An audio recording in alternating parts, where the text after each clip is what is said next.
Suspense.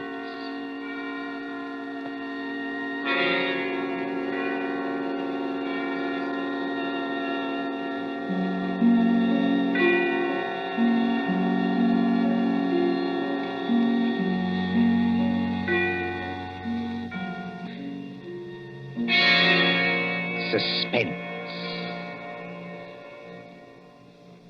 For Suspense, tonight we present Menace in Wax by John Dickson Carr.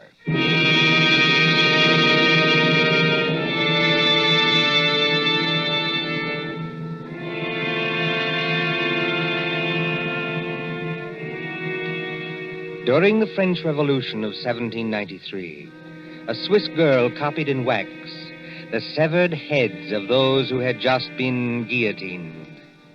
She married a Frenchman named Tussaud and came to London, and she founded Madame Tussaud's waxworks.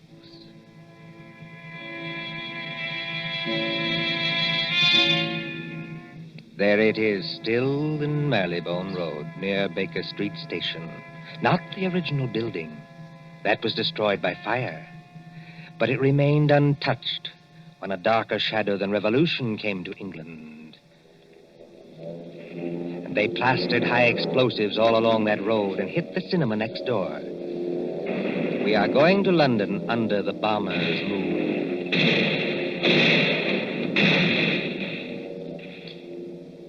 Late one night in March of 1941, a young man hurried up to the great glass doors of Madame Tussaud. Hey, open up here. Isn't there a night watchman around this place?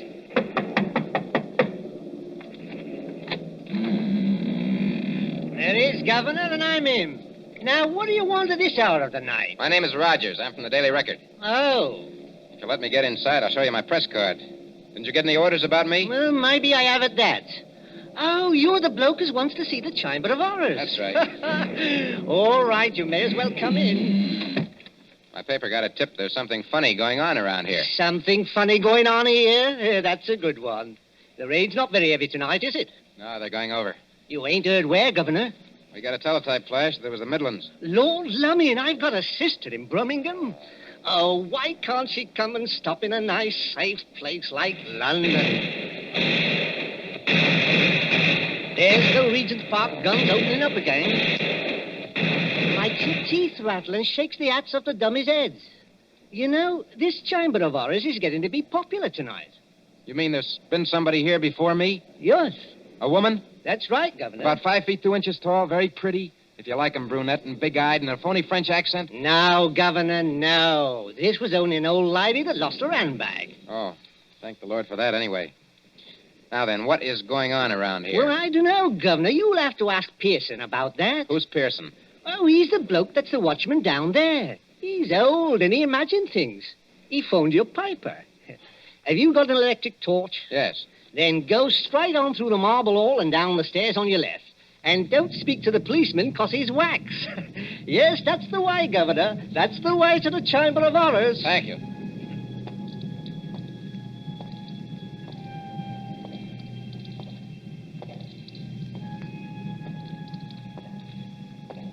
Pearson? Hello, Pearson. Pearson. Yes, sir. Huh? You're looking for me. Oh, gee, I didn't see you there. I must have thought you were one of these wax dummies. Ugly dim light, isn't it? Yes. Rogers is my name. I'm from the Daily Record. Oh, yes. I'm glad you came over. I phoned your paper myself. Maybe I'm just imagining things, but... Oh, I don't blame you. This place would make anybody nervous, especially during an air raid. Well, sir, it's all right as long as you don't get to imagine they're watching you. Oh, and do you? Oh, yes. Sometimes. That's the gambling group in the center there. Uh-huh. What's that thing over there? That's the famous guillotine. Oh, wait a minute, old boy. You're not trying to tell me that's the original guillotine. No, that was burnt in the fire. Madame Tussaud bought it from Sanson, the executioner. Let me tell you something, Mr. Rogers. What? Years ago, this is straight. A young French woman came in here. There was nobody else in the place. She thought 'twould be great fun to say she'd put her neck in the same guillotine as Marie Antoinette. So she climbed up on that platform. She snapped the little wooden collar down round her neck, shutting herself in. All of a sudden, she realized she didn't know which spring controlled the collar and which spring controlled the knife. Oh, good Lord, she didn't. No. But they say she went crazy. They say she screamed and screamed. What's that? I'm sorry. I didn't mean to scare you, but sweet Mama, I'm so scared myself I cannot help it. Susie. Oh, no, not Susie. Susie? You make it so it rhyme with floozy. That is not nice. Why, you little devil. I ought to turn you across my knee. What are you doing here? And will you forget that French accent? You're driving me crazy. You know this young lady, sir? Do I? She works for my paper. She's haunting me. Oh, Bert, that's not nice. I like the way I talk. I only try to give you ideas. It's just what I mean. Now take your arms from around my neck. She's French, sir. Her mother came from New York, like I did. She's got some funny ideas, accents, and disguises. So I dress up as an old lady, and I come along, too. That is clever, no?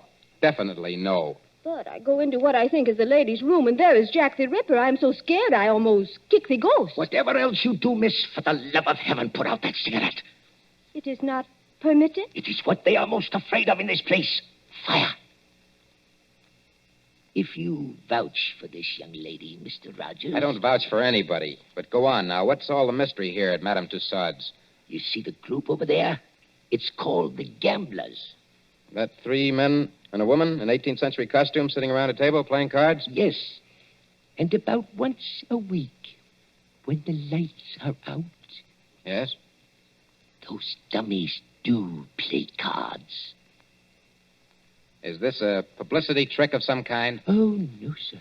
Then what's the game? I'm not crazy. I know they don't actually do it, sir. What I want to know is who changes the cards round in their hands and why. Well, could anybody? Anybody from the outside, I mean, get in to change the cards? Oh, yes. There's a back door. But why would anyone want to break in here just to change those cards around? Mon cher Bert, écoutez. Listen. I have made a discovery. Listen, if you're going to talk, speak English. Or better yet, just keep still. But I have made a discovery. This card game. What about it? It is crooked. Here is a man which has 2 deuces of hearts in the same hand. Listen, Susie, I don't give a... Wait a minute. Let's have a look at those cards. I give you ideas, yes? Susie, for once you're right. And look here. 2 of these players have all the clubs and hearts. The other 2 have all the diamonds and spades. Susie, how many letters in the alphabet? 26, no? And twice 26 is... 52. The number of cards in a pack. Give me a pencil, Susie, quick.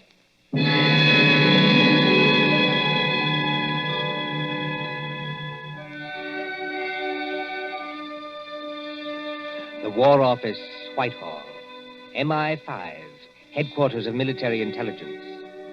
There next morning in the map room used as an office by Colonel Warrender. Mr. Rogers, I am a busy man. I appreciate that, Colonel Warrender. Anyhow, sit down. Thank you, sir. Now, what's all this? These cards you claim form a code, is that it? Yes, sir. Now, look, sir. Let each letter of the alphabet represent a card in clubs and hearts. That's 26. And then? And then when you get to the middle of the message, switch the alphabet over to diamonds and spades. Then you won't keep on repeating. Now, will you read what I've got written on this piece of paper? Jack of diamonds, Q. 3 of clubs, F. Well, that doesn't seem to mean much. Oh, never mind the cards, Colonel. Just read the letters. Q, F, A, C, T, O, R, Y. Yes, sir. Q Factory. Go on. Just a moment. What is that infernal noise? Johnson Burroughs. Don't bother with that, sir. Just read the message, please. Oh. Q Factory. 10 p.m., 15th. Today's the 15th of March, Colonel. Oh, all preparations made. Use dive bombers. I see. This message was left openly. So openly that nobody ever noticed it. Yes, the trick's been tried before. No contacts, no gatherings, no letters that might be intercepted. A whole spy ring could walk through that wax museum and read the message without being seen. You newspaper men trying to teach me my job? Oh, I'm sorry, sir. I only... No, go on. Well, don't you see? 3 or 4 little boats with portable wireless sets go down the Thames estuary. When they're beyond pursuit, they send that message by radio. Somebody listens. And it's no secret in Fleet Street, sir, that Q Factory is out in the wilds of Gloucestershire. There's no secret anywhere. And that we're making the Shaftesbury bomber out there. So tonight, unless we do something about it, they're coming over and bomb Q Factory to blazes. That's impossible. Why? Or can't you tell me? I can tell you this much. Yes, sir. Q Factory is so well hidden that even our own pilots can't find it from the air. That's one objection to this message. Any other objection? Yes, this talk about dive bombers. Dive bombers in a night attack? What's the good of a dive bomber if he can't see its objective? Well, suppose somebody showed a light. He'd be shot dead as soon as he showed it. Every inch of country for a quarter of a mile round the factory. A quarter of a mile, Mr. Rogers, is patrolled day and night. Well, just the same, they're going to have a try at it, sir. How? I don't know how. Then, if you'll excuse me, Mr. Rogers... Well, listen, Colonel Warner, will you give me a pass to go down there to the factory? Certainly not. No one's permitted to go there except the workers. How is the place defended? There's a night fighter station nearby, and several batteries of 4 3.7 guns. Then give me a pass to the fighter station or to the gun post. That's a legitimate newspaper request. Well, I might manage a pass to one of the gun posts here. Then you'll do it? Well, what on earth is that infernal row? Sounds like somebody locked up in a coat cupboard. Yes, as a matter of fact, Colonel, it is somebody locked up in a coat cupboard. A young lady, so-called. A young lady? Who locked her up? I did. And just what the devil do you mean, sir, locking up people in coat cupboards in the War Office? Well, she's a bit excitable, Colonel. I thought that she'd better not see you. Oh, thanks for the consideration. There's just one other favor I'd like to ask. As well? If she asks you for a pass, don't give it to her. Don't give it to her under any circumstances. What's her name? Susie Dubois. You're rather too late for that, young man. The Public Relations Office granted her a pass 2 hours ago. What? Oh. A woman to an anti-aircraft battery? This is what we call a mixed battery. Women on the guns as well as men. She said it would make a good human interest story for the press. I must say, I agree with her. One moment, Mr. Rogers, before you go. Yes, sir. That gun post is fully 2 miles from the factory. You can go there, but if you take one step further, you'll be shot on sight by our guards. I warn you. I'll be careful, Colonel. I'll be careful.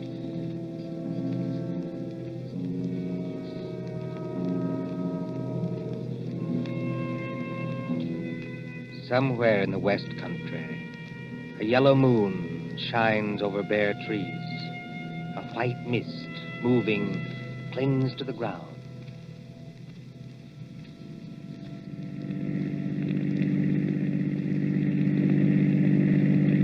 Susie, are you sure we're on the right road? Mon cher, they have taken away all the signposts in case there is an invasion. I know that. But I follow the map. The map cannot be wrong. We've been driving for hours. Must be... Yes, it is. Nearly 9:30. Half an hour to go. Trees, and still more trees. Look, there's a break in the trees ahead. It will be open country in a minute. Yeah. That's funny. Look how deep the leaves are here on the road. But one thing I tell you, just between you and me and the bedpost... Gatepost, Susie. The term is between you and me and the gatepost. And speak English. I am speaking English very well, thank you.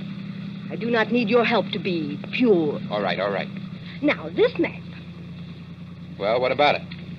it say we should go through a lot of villages. Mitford, Archidine, and Saffron-Wiville. I have not seen any villages. Did you say Mitford? Oui, monsieur. Susie, let me have a look at that map. Come on, hand it over. But what is wrong? It is a perfectly good map. Yes, Susie. It's a fine map. It's an excellent map. Only it's a map of the wrong county. I have made a mistake? No? I don't even believe you can read. This is a map of Barsetshire. We should be somewhere in Glebeshire. Now, where in the devil are we? With the entrance to some kind of clearing with leaves on it. Oh. What was that? Somebody calling us.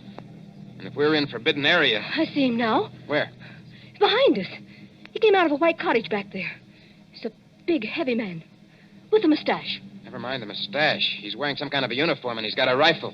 You think he plug us? No? I think it is not unlikely. Get out those War Office passes of ours. Quick.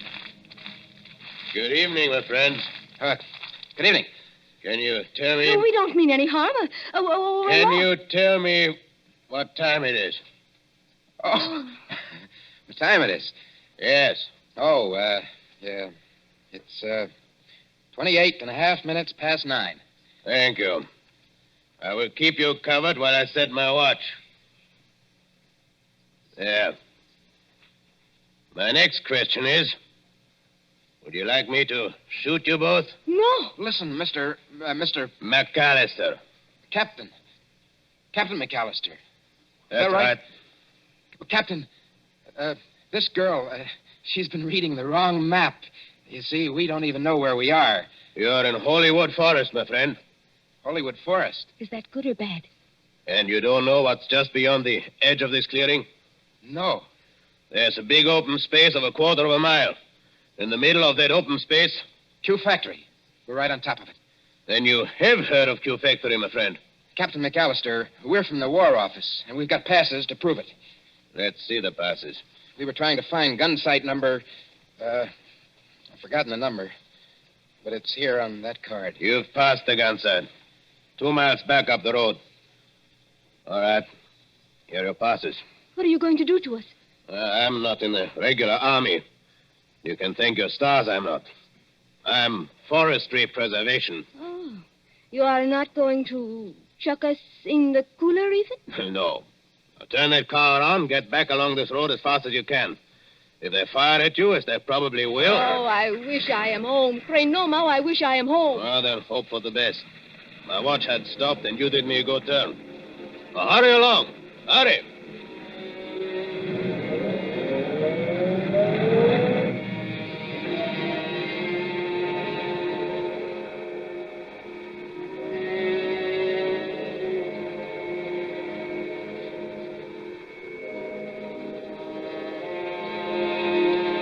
Gun sight of heavy attack battery. 4 3.7 guns against a moon growing clear white. White as the concrete emplacements, sealed against light where the crews, men and women, sitting, waiting. Well, sir, glad to have you both here. But this idea of yours about dive bombers attacking a blacked-out factory in the middle of a forest is rather fantastic, don't you think? Well, I admit it doesn't make much sense, Captain Bronson, but I have a hunch that I'm right. Well, glad you and Miss Susie drove out. Don't see many strangers. Frightfully boring. Nice country, of course, good air and everything, but dull. Dull as ditch water. What's that? Only some of the lads and lasses inside. Like to walk along the emplacement here? Oh, is that allowed? Oh, certainly, old boy. Why not? Bright moon tonight, isn't it? Yes, bomber's moon. We nearly get shot on our way here. Quiet, Susie. We're not supposed to have been there. If I nearly get shot, I am going to say I nearly get shot. It was a man which is called, McAllister. Oh, old Mac. Huh? Very decent sort, Mac. He's a tree doctor. A what? Tree doctor. Got to have wood, you know. But trees start to die. Mac goes round the edge of the clearing and smears them with stuff to keep them well. How did you come to meet him?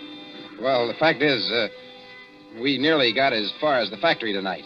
Oh, then you were lucky to get back alive. There weren't any barrage balloons over the factory, I noticed. Hardly, old boy. They wouldn't advertise, would they? With balloons in open country? And if the Germans did use dive bombers? Oh, they're not coming, old boy. Just make up your mind to that. I wonder if you'll say so at 10 o'clock. But it is 10 o'clock. It's just 10 now. Well, it can't be. We drove here like blazes. It was only 9:30 then. Well, then your watch must be very slow, old boy. No, I'm afraid you're wrong. I've never seen it quieter.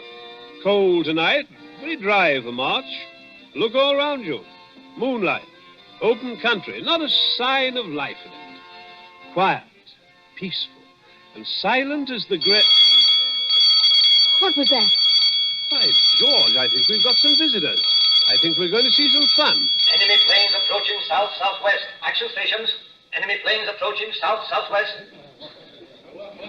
Now do you believe me? Better stand back, old boy. Operation crew's coming on. I said, now do you believe me? I want you to watch these girls work. They do everything, you know, except actually fire the guns.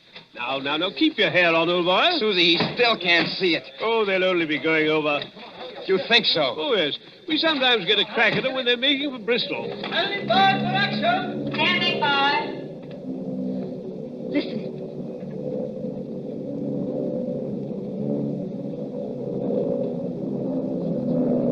I have heard that noise 1,000 times, but every time I hear it, I get sick. Well, they're flying ruddy low, you know. Just what I was thinking.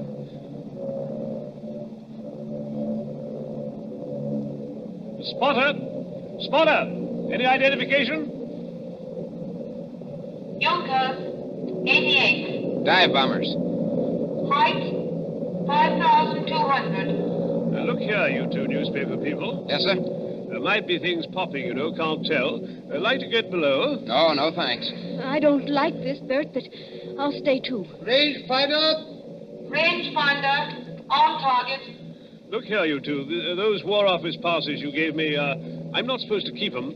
No, I'd better give them back, just in case. Predictor. Predictor, on target. Here we go, ladies and gents. Fire.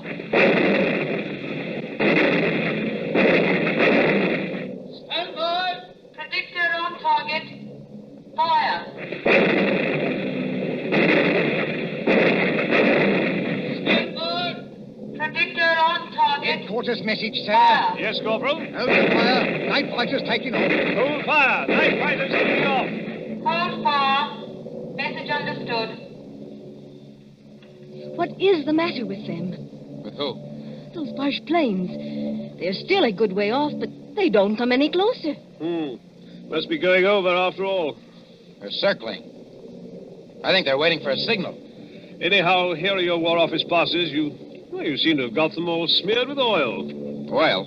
That is all right, mon cher. When we get them back from Captain McAllister, they have oil on them. I think maybe he dropped them on the leaves, because there's oil on the tires of the car, too.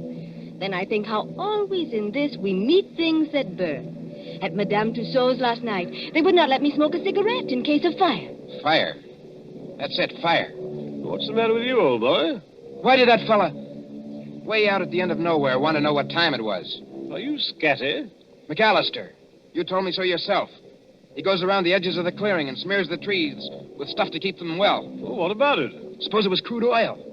Suppose between each tree he laid an invisible fuse of dead leaves soaked in oil. I don't understand. In 30 seconds, a complete square of fire runs around the limits of the factory grounds. That draws the bombers in. Then as the flames blaze higher, they've got enough light to dive on their target. There. Our night fighters are letting loose. Bronson, I see it all now. Come on. We've got to get to that tree, Dr. McAllister. It's a matter of minutes.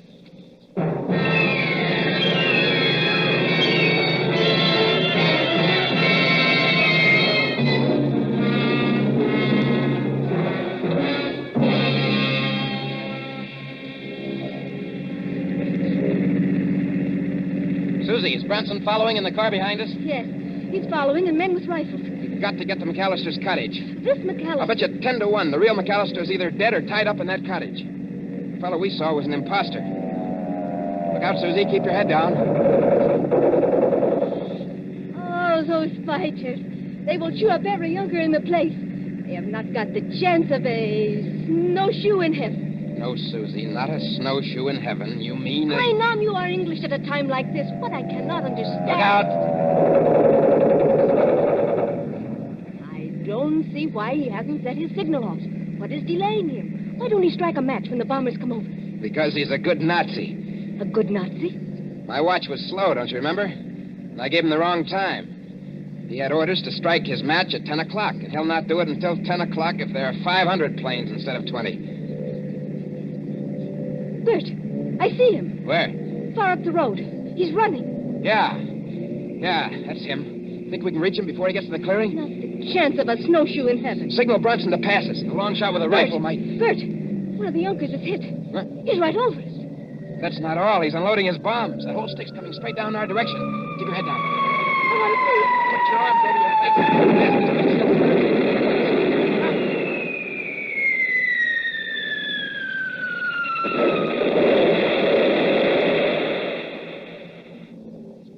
Are you all right? I don't feel hurt. This is a dirt road. The bomb sank too deeply before it exploded. We didn't catch the blast. Come on, Susie. McAllister was just ahead of us. Come on, let's get out. We can't drive any farther. This road is full of bomb craters. Wait a minute, Susie. There's McAllister. He is dead. Yes, Susie. Killed by a Nazi bomb. Look, on the ground. What are those 2 white cars? Oh. They're all smeared with oil. Must have fallen out of McAllister's pocket just before he got hit. Let's see. What do you know? What are the cards, Bert?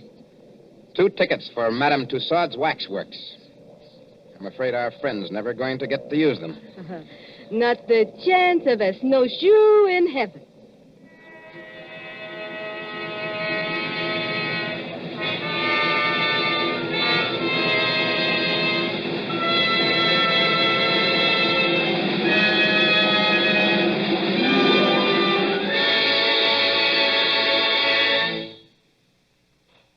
And so ends Menace in Wax. Tonight's story of Suspense. Columbia presents these stories of mystery and intrigue and dangerous adventure for your relaxation and enjoyment. Next Tuesday, there'll be another in this series. Same hour, 9:30 Eastern Wartime. William Spier, the producer. John Dietz, the director. Bernard Herrmann, the composer, conductor. John Dickson Carr, the author. Our collaborators on Suspense.